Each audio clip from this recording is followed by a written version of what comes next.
Spend ಮಾಡಬೇಕು ಅಂತ ಯೋಚನೆ ಮಾಡ್ತಾ ಇದ್ದಾರೆ. ಸೊ ನಮ್ಮ ಜನಪದ ಬಗ್ಗೆ ಎಷ್ಟು ಮಹತ್ವ ನಾವು ಬೇರೆಯವರಿಗೆ ಸಾರ್ತೀವೋ ಅಷ್ಟೇ ಒಳ್ಳೇದಾಗಿರುತ್ತೆ. ನಾವು ಬೆಳೆದು ಬಂದ ಹಾದಿನ ನಾವು ಮರೀದೆ ನಮ್ಮ ರೂಟ್ಸ್ಗಳನ್ನ ನಾವು ನೆನಪು ಮಾಡಿಕೊಂಡು ಮುಂದೆ ಬಂದ್ರೆ ತುಂಬಾ ಒಳ್ಳೆ ಭವಿಷ್ಯ ಇರುತ್ತೆ.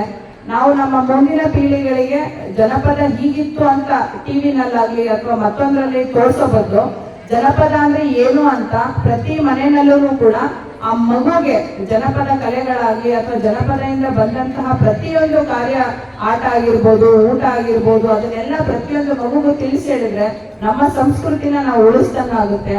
ಸೊ ನಾನು ಪ್ರತಿಯೊಂದು ಯಂಗ್ ಜನರೇಷನ್ ಅಲ್ಲಿ ಏನ್ ಹೇಳೋದು ಅಂತಂದ್ರೆ, ಈ ಹಿಂದಿನ ಕಾಲದಲ್ಲೆಲ್ಲ ತುಂಬಾ ಅಡೆತಡೆಗಳಿದ್ವು, ಅದನ್ನೆಲ್ಲ ಮೀರಿ ನಾವೀಗ ಮುಂದೆ ಬರ್ತಾ ಇದ್ದೀವಿ. ಅದೇ ಮೀರಿ ಮುಂದೆ ಬರ್ತಾ ಇರೋ ಯುಗದಲ್ಲಿ ನಾವು ನಮ್ಮ ರೂಟ್ಸ್ ನ ಮರಿದೆ ನಮ್ಮ ತಂದೆ ತಾಯಿಗಳಿಗೆಲ್ಲ ಗೌರವಗಳನ್ನ ಕೊಟ್ಟ ನಾವು ಹೆಣ್ಮಕ್ಳಾಗಿ ಅಥವಾ ಗಂಡ್ ಮಕ್ಳಾಗ್ಲಿ ಯಾರೇ ಆಗ್ಲಿ ನಮ್ಮ ಸಮಾಜಕ್ಕೆ ಏನ್ ಬೇಕು ಕೊಡುಗೆ ಅದನ್ನ ಕೊಟ್ರೆ ನಮ್ಮ ದೇಶ ಉದ್ಧಾರ ಆಗುತ್ತೆ.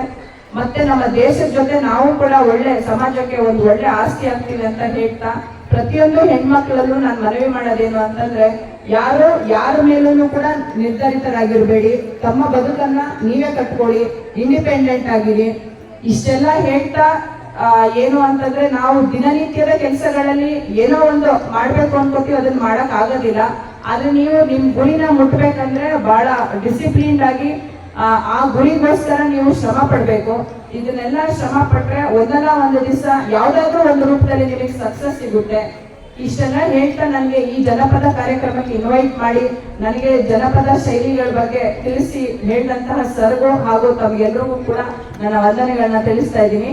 ಐ ಹೋಪ್ ನೀವೆಲ್ಲ ತುಂಬಾ ಎಂಜಾಯ್ ಮಾಡ್ತಾ ಇದ್ದೀರಿ ಕಾರ್ಯಕ್ರಮನ. ಇನ್ ಫ್ಯೂಚರ್ ಅಲ್ಲೂ ಕೂಡ ಎಂಜಾಯ್ ಮಾಡಿ. Have a good day. Thank you.